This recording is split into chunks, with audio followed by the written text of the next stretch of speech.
I'll introduce them. I'll introduce them in turn. So first we have Julie Fitzpatrick from Royal Holloway, University of London. She is in her second year of her PhD program there, and she's focusing on Holocaust studies, gender, and transdisciplinary approaches to food history. And she did her PhD also focused on Holocaust and food, and this is sort of an expansion of that as well as a sort of new project. So she's interested in food cultures, in diasporic communities. She's interested in cultural history of German Jews and race and food and all kinds of very interesting topics around gender and domestic lives and class. So we're delighted to have her today. Her paper tonight is Light the Candles and Lay the Table, a study of German Jewish women's relationships with food during pre-war, wartime, and post-war eras. So Julie, over to you. Thank you very much. Let me just share my PowerPoint. Can everybody see that? Yeah, great. Okay, so thank you, Kelly, Matt, and Charlie for inviting me to speak tonight. It really is an honor. And I'll be giving an overview of my doctoral research, which, as Kelly just said, is entitled Light the Candles and Lay the Table, a study on German Jewish women's relationship with food during the pre-war, wartime, and post-war eras, which, as the title suggests, investigates food's intersection with gender in the Holocaust, with particular focus on class, domestic spaces, and emigratory foodways. Multiple questions direct my research, but the overarching one is, what does food and consumption look like in a period of intense food paucity, persecution, and mass migration? Food is not simply a well-recognized manifestation of Jewish culture, particularly evident through the laws of kashrut. For Jews, food has been a method of exclusion and oppression. Equally crucial, it has been a mechanism for cultural reparation. Gender is also inextricably linked to food in this context, as women uphold caregiving duties. Despite food's long associated ties with Judaism and gender, the German Jewish example of the early and mid-20th century is a unique and interesting case study. Firstly, one must consider the definition of a German Jew. A question that historians of German Jews frequently contend with is, how does one define Jewishness? Many observations can easily be attributed to the German bourgeois more generally, and are not necessarily exclusive to Jews. This was an era of increased assimilation, secularization, and religious ambivalence. Historian Marian Kaplan even writes that, I quote, paradoxically for historians, but perfectly consistently and reasonably for themselves, German Jews were agents of acculturation and tradition, or integration and apartness. When it comes to food, this binary thus is not as simple as kosher versus non-kosher. Secondly, class needs to be given focus. In the terms of sociologist Pierre Bourdieu, one's place in society is determined by what you have, cultural capital, and who you know, social capital. And one's social position influences things like food tastes. A great number of German Jews were part of the bourgeois class, which meant they upheld the best table manners, had access to the best food, and often had house staff to assist with the running of a kitchen. Class was an identity marker noticeably challenged on a personal level for German Jews during the Holocaust.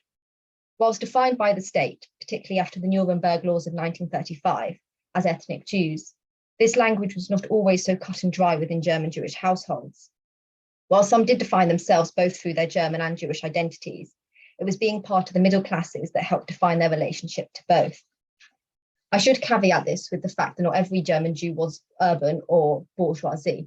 My work in this paper focuses on this stratum of the population because of survivorship bias in the records and my interest in class, which is an often overlooked category of analysis when studying the Holocaust. There was a significant shift in German Jews' capital during this era. Therefore, a question to ask is, how did persecution impact middle-class sensibilities when it came to food? And how significant was this? Thirdly, one must consider the position of a German Jewish woman. Middle-class Jewish families adopted the vision of bourgeois domesticity that conferred upon men the public world and upon women the domain of the home. In this world, the family was a crucial hub for the embourgeoisement of the family and incubating for those practicing a sense of Jewishness. Mothers were in charge of this identity collision, and food set the tone of the household. Privately, one could cook, eat, pray, light candles, and celebrate Jewish traditions, whilst concurrently displaying their love for German high culture. Given this, the home, the kitchen, the dining room are all a key foci of the work. However, my research so far has revealed that cooking did not necessarily fall within the remit of a German Jewish housewife.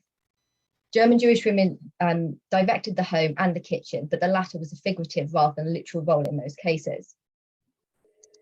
So the interwar years were gastronomically positive for middle-class German Jews. Bountiful pantries full of fresh produce were supplemented by frequent visits to artisanal confectioners to pick up sweet treats.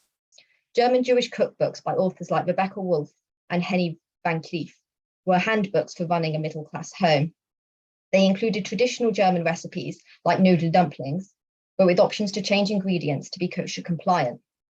Moreover, recipes for pineapple and lemon ice cream and creme diplomat emphasized the influence of global flavors on German Jewish culinary culture. To illustrate how Judaism in the German context was the sum of many parts, I have two photographs that depict the same room, the dining room, in the family of a wealthy German Jewish family. The dining room occupies 3 pages in the center of an 11-leaf album. This placing communicates its centrality to the family. Physically and figuratively, the dining room was the nucleus of family life. In the photograph on the left, we can see a room bedecked in a rustic Bavarian style. There is heavy paneling, solid dark wooden furniture, and weighty pewter tankards. Yet the photograph on the right is almost a completely different room. This is the same dining room transformed for the Passover Seder table. Sunlight illuminates a table awash with candelabras, kiddush cups, and an elegant tablecloth and fresh flowers. The room has muted the Germanic stylistic regionalism and has become Jewish. This domestic cohabitation signals how the dining room could sometimes be German and sometimes Jewish, although neither would ever completely lose trace of the other. Mealtimes, as anthropologist Mary Douglas has frequently theorized, structure our daily rhythm, and during them we consume and enact culturally coded rituals. Women were the drivers of creating a distinctly Jewish mode of being German, and I argue that food and its presentation in daily life is the most prominent example of this. Eileen Erling's childhood in Augsburg further encapsulates this. She had fish on Friday like her Catholic friends, hunted for eggs at Easter, and decorated the Christmas tree. But they didn't forget their Jewish traditions, having matzo at Pesach, fasting on Yom Kippur, and lighting the candles for Hanukkah. Yet the kitchen, whilst an important cog in the housewife's machine, was not always a space they conquered. Peter Gay, whilst recalling his mother's competency in household management, criticizes her cooking. In one episode, he recalls her attempt at making potato dumplings. They disintegrated in the pot, and try as she did to rescue them with a skimmer, all that emerged were doughy fragments. Likewise, Elsa Gerstel, a name that I'll ask you to remember, similarly lacked talents in the kitchen, despite her own mother's staunch insistence that such skills were vital. Gerstel's mother even warned her future son-in-law what an awful cook her daughter was. Cooking incompetence, however, was not a pressing concern pre-1933. Their middle-classness had allowed them to pay for domestic services and enjoy good food without having to grasp the skills to produce it themselves. However, the political changes of the 1930s caused a great schism to the way Jews could live their life. Nazism, racism was, as Lizzie Collingham and Alice Feinberg have argued, embedded in everyday food habits. The ban on kosher butchering in 1933 and restrictions on what Jews could purchase set a hostile environment for Jewish women going about their daily duties. The home became an alluring retreat away from the persecution raging beyond its walls. The dining room, once a place to show off one's German sensibilities, became a place to both evaluate and shelter from the crisis. Anne Lewis's mother, initially keen for the family to emigrate to Palestine, enrolled them in Hebrew classes that met in the homes of its members. Lewis describes a spirited scene of language learning around sharing food. She writes, "When it was our turn to host the class, the dining table was extended to its maximum length. Chairs were brought from every room, and large plates of open sandwiches were prepared for when the class was over. The pupils stayed to chat over coffee and belikte Brötchen. As Douglas has written, the common meal is a conclave used to coordinate arrangements and diffuse information about the outside world, agreeing on strategies for dealing with it. The dining room, mobilized by the matriarchs of the language group, was a place to take stock of the chaos outside.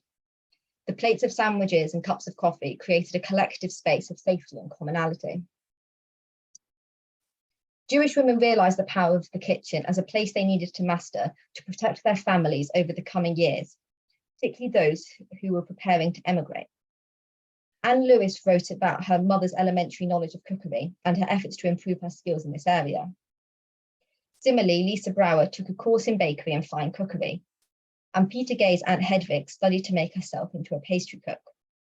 Gay even writes here that he had a first taste here of how German Jewish women would prove themselves once they were safely abroad, far more adaptable than the men. The desire to gain skills in the art of cooking as the 1930s advanced indicates a shift in German Jewish women's relationship with food and cookery.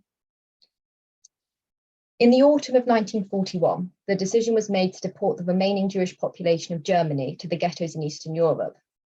Here, hunger was experienced for the first time, and the ghettos were a bureaucratic scrum where tussles for power were frequently decided through access to food. The influx of German Jews to Łódź, the second largest ghetto after Warsaw, exacerbated already unsustainable food supplies. Whilst every ghetto inhabitant grappled with hunger, the German Jews became the poorest. On their arrival, the ghetto population expanded by 20%. Yet for the first 5 weeks, food allocations, which were controlled by the Nazis and distributed by the Jewish administration of the ghetto, did not increase. The administration thus ordered that daily bread rations be reduced from 333 grams to 286 grams. This meant that German Jews suffered from terrible hunger almost immediately, and they hadn't had the time to adjust. Moreover, food options were far from adequate, salubrious, or edible. Ghetto food included stale or adulterated bread mixed with sawdust and potato peels, and foul meat, usually horse meat, which for those practicing Judaism was not kosher, and frozen vegetables, many of which required creative techniques to make them edible. Middle-classness as an identity marker for German Jews had to be shelved and reassessed here. They arrived well-dressed and brought with them luxurious items that had long since vanished from the ghetto. Ghetto veterans saw them as lords, however, soon these riches evaporated. Jews arriving from Hamburg in 1942 initially disparaged the food served to them. A contemporary chronicle reported that these Hamburg Jews looked with disgust at the soup served. However, soon realizing the lack of alternative options, they began buying rutabagas and beets at high prices, and the soup they had scorned became the height of their dreams. These middle-class German Jews, who arrived with, according to ghetto veterans, 40 aspirations, now prowled the city with a cup to beg for a little soup. Notions of edibility and palatability were completely transformed in these liminal landscapes. Food items once reviled and rebuked were now revered and championed. As Douglas argues, dirt is in the eye of the beholder. It is culturally constructed that absolute dirt does not exist. Before war, there were demarcating borders between clean and unclean in the German Jewish bourgeois home. The kitchen, a more primitive space, needed to be detached from the performances of refined culture on show in the dining room, and German Jewish women achieved this expertly. However, in the ghetto, it was demanded that these boundaries be conceptualized differently. Weeds became fresh salad, yeast would be mixed with roux, a mixture of butter and flour, and spread on bread, and women in their inventive minds would mold sugar cubes from coffee or the juice of turnips, and these would be wrapped in a bright little piece of paper, and passers-by would spend half a mark for such a candy.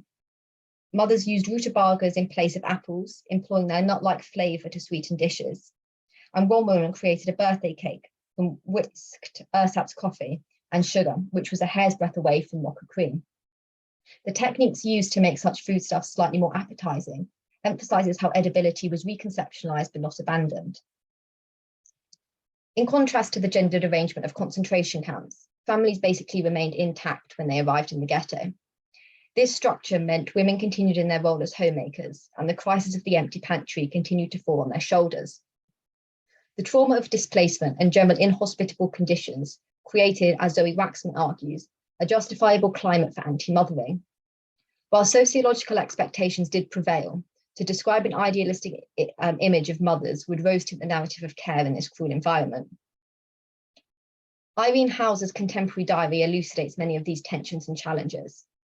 Hauser was deported from Linz to Łódź with her husband Leo and their 6-year-old son Eric. Her struggle to provision for her family is compounded by suffering from acute malnutrition. She writes resentfully about Leo's inability to fulfill his responsibilities as father, husband, and family provider. In one poignant entry, she writes about using her seamstress skills to acquire vegetables, whilst Leo sells the last of their possessions, her summer dresses no less, so they can get their rations sooner. But this meant they were gone days before access to any more arrived. This entry highlights Hauser's ardent antipathy for her husband. However, as Maddie Carey has argued, when using such sources as indication that men and fathers were rapacious and selfish goes too far. Leo, also ravaged by hunger, did bring food into the home. Moreover, the food he was able to acquire, whilst digestively useless on its own, was the state of food affairs in Łódź. Hauser writes candidly about the collapse of her family, marriage, and body, providing a glimpse into the tension over gender expectations and food acquisition in the ghetto. The gravitas of food in the context of migration is something seldom related to German Jewish emigration in this era. Food plays a critical role in anchoring a migrant and enabling the creation of new preferences and subjectivities. Additionally, food can intensify a feeling of unbelonging. German Jews who emigrated pre-1939 negotiated new foodways in a milieu where wartime rationing, language barriers, cultural differences, and new climates added complex layers to the experience of hosts' foodscapes. For displaced, even homesick Jews, familiar foods provided a comfort and connection to home. In America, urban pockets of Jews from earlier migrations have created a lively culinary scene of kosher butchers, delis, and continental stores that would have sold recognizable foodstuffs. Home was a place where German Jews could experiment with culinary adaptation. Food that appears in these testimonies includes things like Coca-Cola and Thanksgiving dinners, but also produce from kosher delicatessens. In Britain, continental produce was not as common in shops, nor regularly available, particularly as rationing and trade embargoes stunted the country's access to commodities. This meant they were exposed to British cuisine from the outset, and dishes such as meat stew with boiled potatoes, followed by prunes and custard for pudding, are rather disdainfully described in testimonies. Remember Elsa Gerstel, whose mother warned her son-in-law how terrible Gerstel was as a cook, while cooking became key to her life as a refugee. In Cuba, my career as a cook began, she wrote in her memoir. She learned to cook with a German expat and was awestruck by food's cheapness. Produce key to their diets in Germany, like potatoes, were too expensive as they had to be imported. But this opened up the chance to try new foods that had hitherto been missing in Germany. Her food shopping was done bi-weekly in an open market where $1 would be enough vegetables, fruit, eggs, and fish for the 4 of them. Other tropical produce were also comparatively cheap. 3 pineapples or 3 mangoes cost 10 cents, and 3 big avocados were 5 cents. Whilst tentativeness over unfamiliarity existed, the lack of other options, and indeed excitement at the chance to try new things, created a culinary symbiosis between familiar and unfamiliar. The foodways of Cuba were novel, but acted as a bridge between their old life in Germany and the new ones they were to carve out abroad. Gerstel and her family arrived in California in 1940. She took over a boarding house where she cooked 2 meals a day, 6 days a week for up to 24 people. Gerstel advanced her family's financial position, transforming the boarding house into a lucrative business that allowed them to comfortably settle into American life. Her memoir raises questions about the shifting relationship German Jewish women had with food and cookery, the influence of class to this dialectic, and the significance of food in their emigratory context. Although the journey doesn't always end there, Eva Figgers and her family moved to London from Berlin in 1939.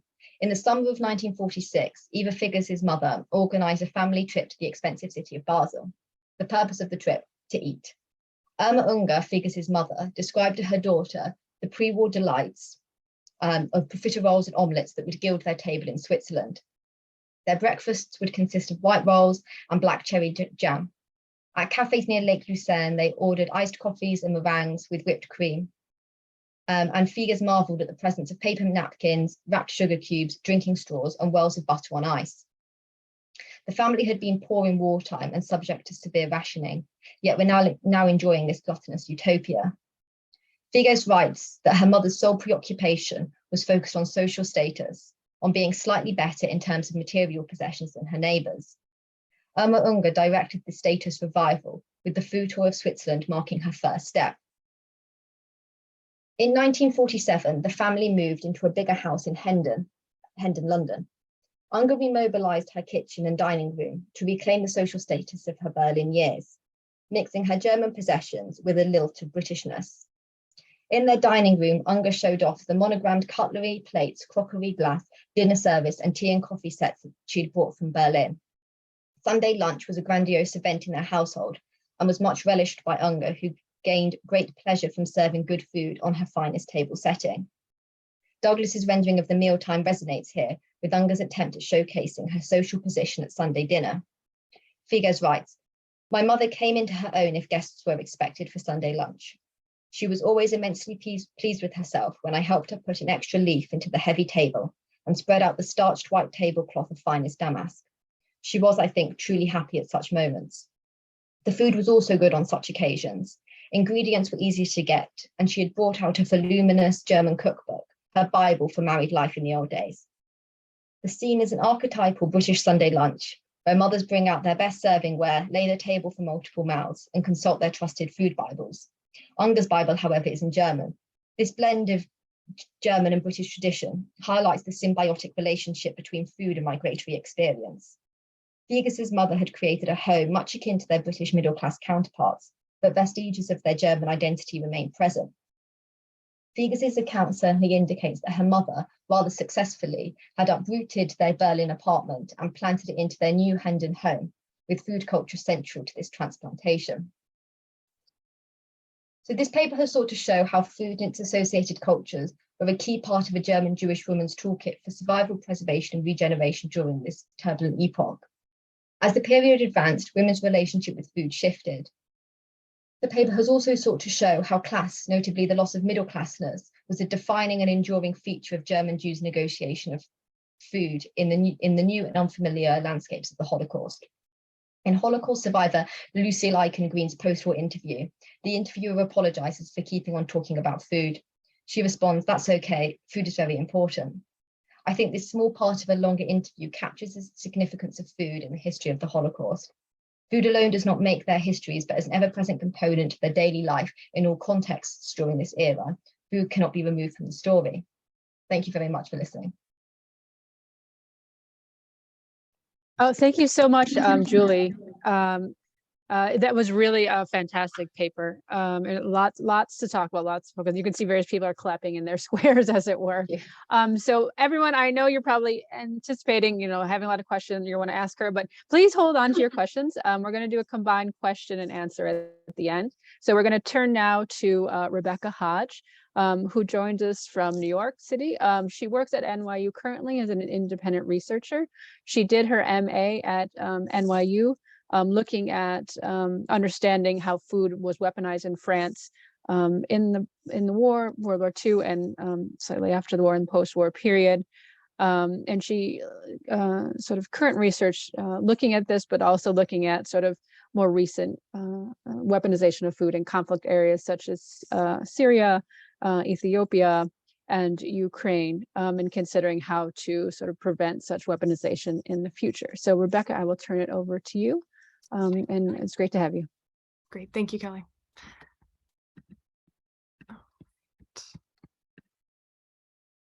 All right, so hi everyone. Again, my name is Rebecca, and it really is a privilege and an honor to be speaking with you here today at the Institute for Historical Research. And as Kelly mentioned, my academic research and what I'll be speaking about today is really about the weaponization of food in France from 1939 until 1949. And now, in light of the ongoing war in Ukraine, as well as conflicts in Ethiopia, Yemen, and Senegal, the research that I will share with you today has become all the more pressing. And by looking at the past, we can better understand what continues to happen around the world today and the global impact of food weaponization. Now, I use the term weaponization of food to mean the intentional and directed use of food and hunger as a means to control, manipulate, and eliminate populations for power or political gain. Now, while food can and is weaponized outside of conflicts and wars, what happens during wars is especially interesting.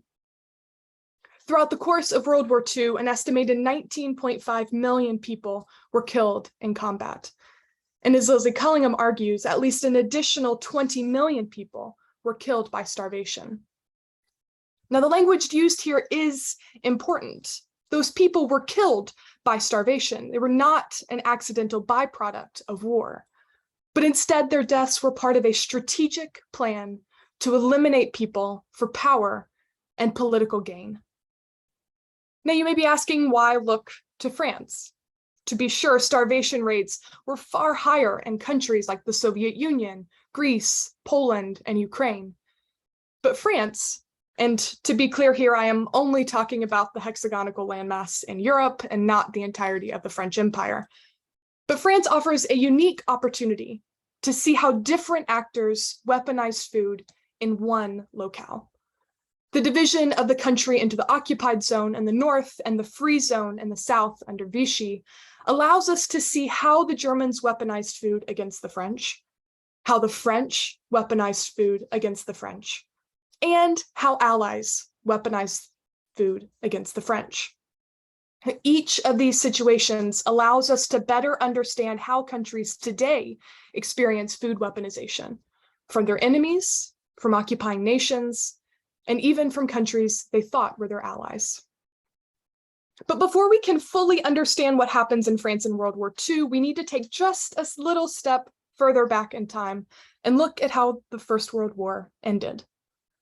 Near the end of the First World War, the attacks against Germany became incredibly intense. Hundreds of thousands of people were killed as cities were attacked and bombed, livelihoods destroyed, and with them, the morale of soldiers.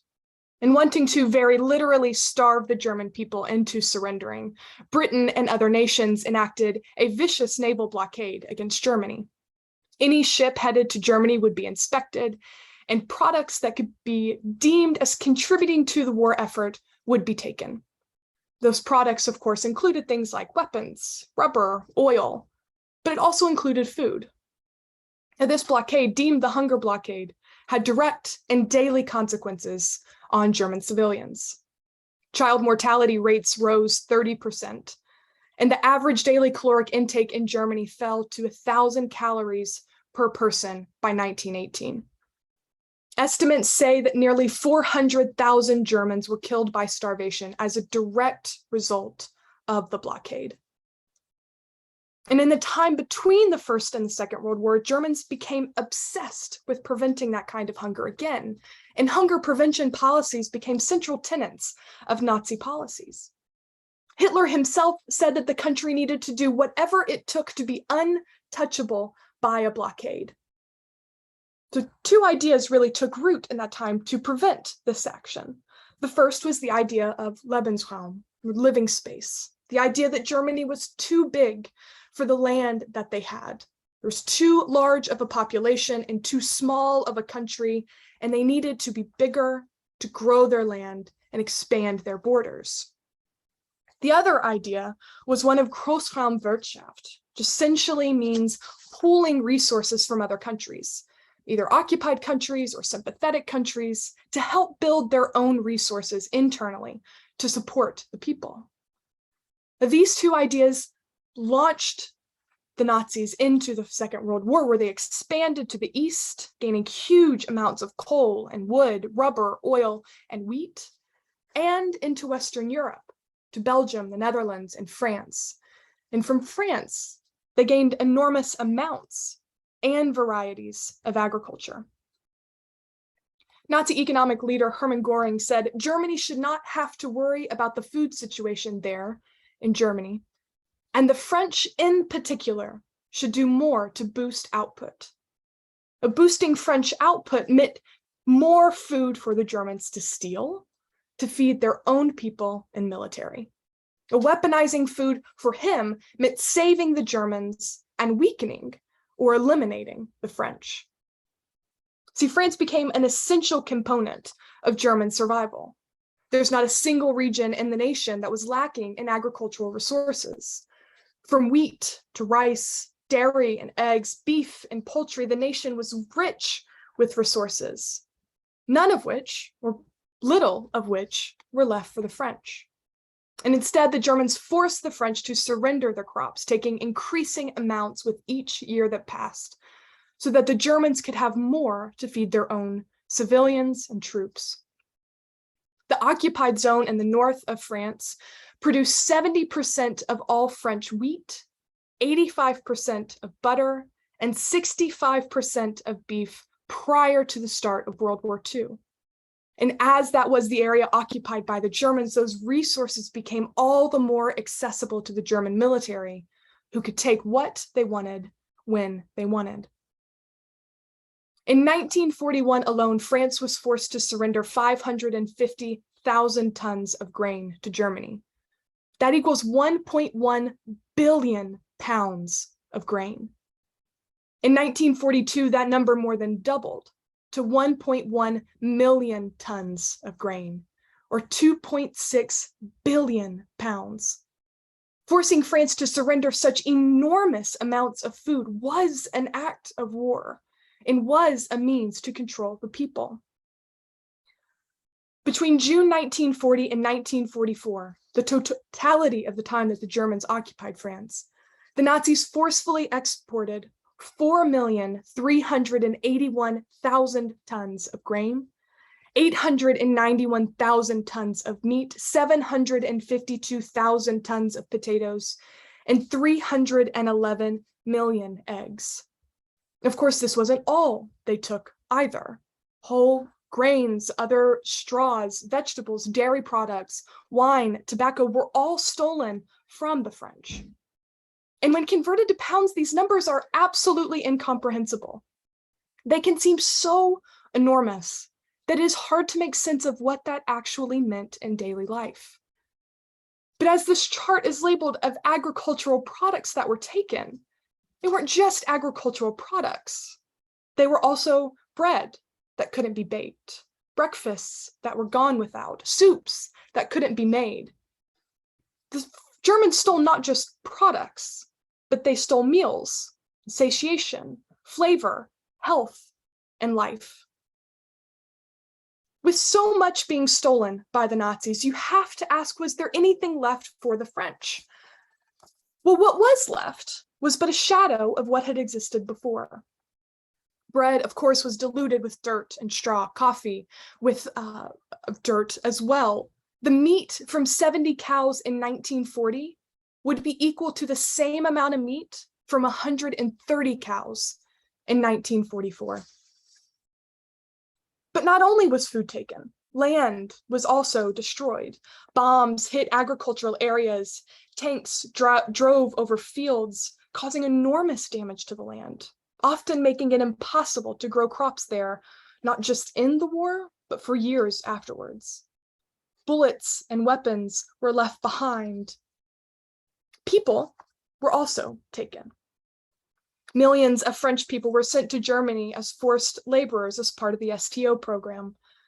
Others who had served in the military were held as prisoners of war in Germany for years. With less people, less viable land, and significantly less food available, the French were in dire conditions. Many were food insecure, and many faced starvation. Lottie Spinner, a survivor of the war who lived in Paris, said that she was always hungry and that there was never enough food. I always said Spinner, it's not enough to live and too much to die. The daily caloric intake in France fell to 1,365 calories per person by January of 1941. By January of 42, that number fell to 1,115. By January 43, 1,080. And the final January of German occupation, January of 1944, a mere 1,050 calories per person per day. Now, it must be stated that the World Health Organization says that in order to simply stay alive, a person must consume at least 1,200 calories a day. Now, in addition to all of this, there is also another naval blockade preventing anything that could be said to help the German war effort from entering Germany or any country occupied by them, which of course includes France. The Allied blockade had been so horrifically successful in World War I that the same strategy was employed again in 1940, with the effect of creating hunger in Germany later in the war, but persistent hunger and starvation in occupied states almost immediately. So what did this mean practically? The food aid, of course, was harder to come by. Shipments were taken and food was sent elsewhere or destroyed, leaving the French and others in occupied countries hungry. In order to survive, the French, of course, lived off of rations, which Edith Thompson described as merely a euphemism for the organization of scarcity. Queuing for food became the norm for many across the country. And the rations that they had were only as good as what was available in the stores. Many people found that by the time they were halfway through the line, all the food had been sold, leaving them hungry and scrounging for something to feed themselves and their families. And while this is happening, you have to wonder, did countries know, did leaders know what was happening in France? Were people aware that hunger was so widespread across the world? In the League of Nations annual report about the state of affairs in 1941 and 1942, it was written that the French citizens had lost, on average, between 5 and 20 kilograms or 11 and 44 pounds per person. There was an increase in infant mortality, tuberculosis, and TB-related deaths, each of which are directly correlated with malnutrition, undernourishment, and hunger. The report also said that undernourishment is to be responsible in large measure for the increases in death rates that have occurred. And starvation is a fundamental concern for the future of the French race. And despite this recognition of what was happening, and the risk that France faced not only in 1941 and 1942, but for the future of France at large, not much changed. The blockade stayed in place. Deportations of potential farm workers continued and were encouraged by the Vichy regime. Forced food exports increased. And with that, so too did hunger and desperation.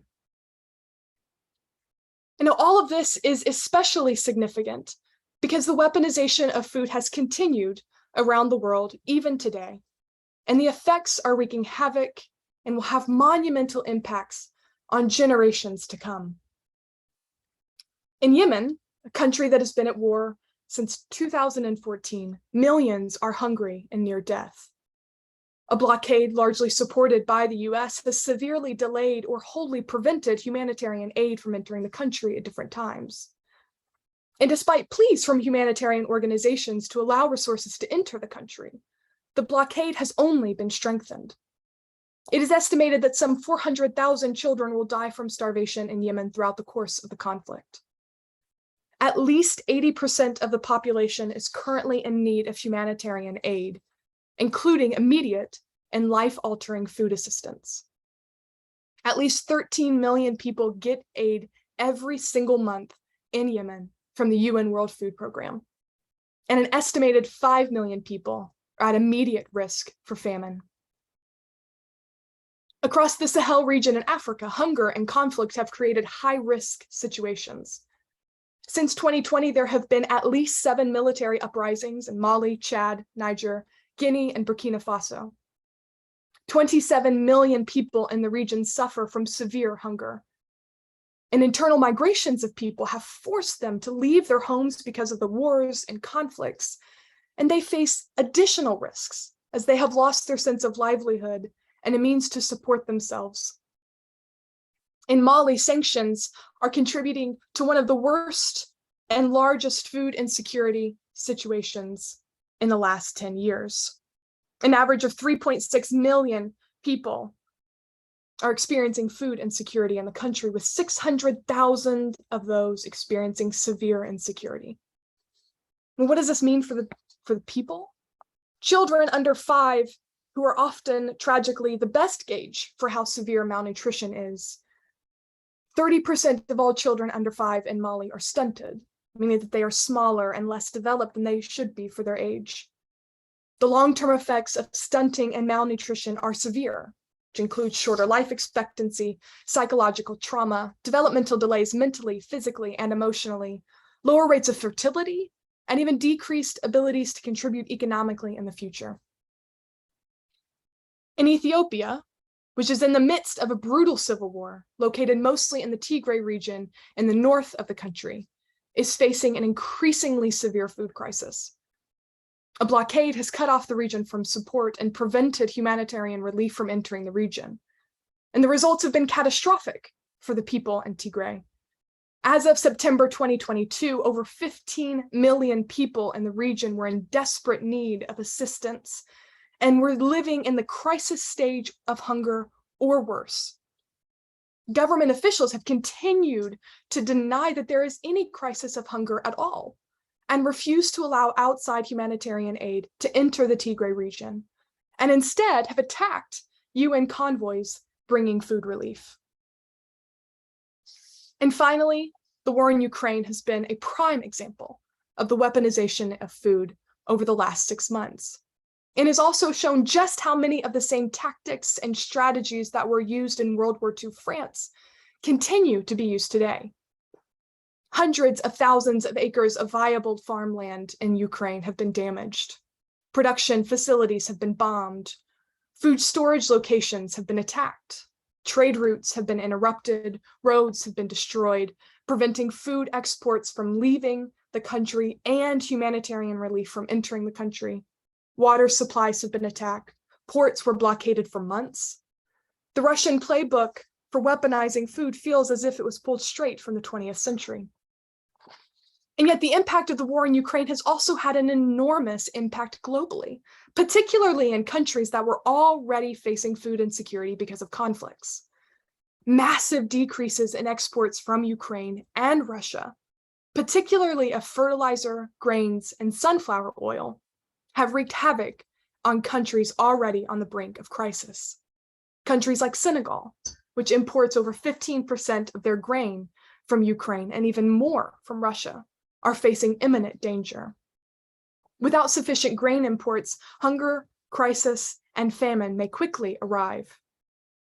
Thousands of miles from the front lines of the war, nations are facing the very real danger and threat of hunger and starvation because of the weaponization of food. In March, the Ukrainian president said that famine was approaching for several countries that depended on Ukrainian oil, corn, and wheat. How can we sow under the strike of Russian artillery, he asked. How can we cultivate when our enemy destroys our fields and our fuel? And even in the very early months of the war, the attack against Ukraine and the world with food as a weapon was clear, overt, known, and almost unstoppable. Preventing the weaponization of food has proven incredibly difficult, but being able to identify when it is happening and responding with immediate humanitarian action has, does, and will continue to save lives. And I hope that one day all of us will see a world where hunger and starvation are no longer tools of war. Thank you.